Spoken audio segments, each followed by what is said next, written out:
at the same time, it's just a projection at the beginning of the season. Doesn't really mean anything. We got to go into every week with the mindset that we take it game by game and make sure that we don't look ahead. Because as you saw last year, when we look ahead, you lose games you're supposed to win. You had a chance to see J.J. Watt up close and personal. What was that like for you? Skyscraper.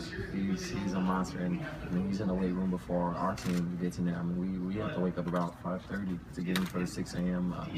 Workouts, and he's finishing at 4:30, walking out sweating as we're walking in. Talking about, I just finished my first workout of the day.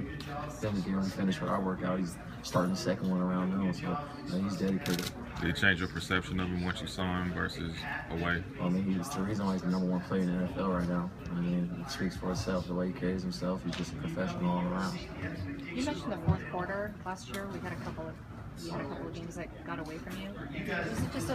Was it just maybe the defense just maybe falling asleep, or strength and conditioning was an issue? What exactly was the problem? I mean, I think the depth at the playing field, the sanctions that we had, definitely affected us, and we don't use that as a correct give excuses as to why we didn't finish games. We just didn't finish, and we were tired, and guys were beat up and bruised. We had a lot of young guys playing last year, but I feel like this year that actually becomes a positive because those guys had that experience. So not only do the starters have to go out and compete, but the second string, the third string, the freshmen, the true freshmen that played last year have to get ready to go out and compete in those games where teams are going no huddle, and we have to make subs in and out. And I feel like last year made them ready and prepared for that. So you think depth is not going to be as much of an issue in the secondary this year? I mean, we're not at full numbers yet, but the numbers that we have now is definitely a drastic measure from what it was.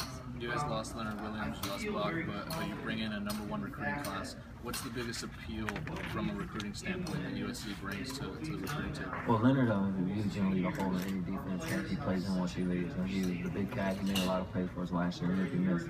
But this year we got to move on and play with the guys that we have. And I have 100% confidence in everyone on our team to make plays. We brought in a #1 recruiting class, and what's great about that is it's not just a talent at a certain position. We have a variety of talent across the board, from the running back position to receiver, a couple of JUCOs we brought in for receiver that can come in and play right away, and the young guys on defense, especially the linebackers. You got guys like John Houston, Porter Justin that can step in and make a big impact as a true freshman.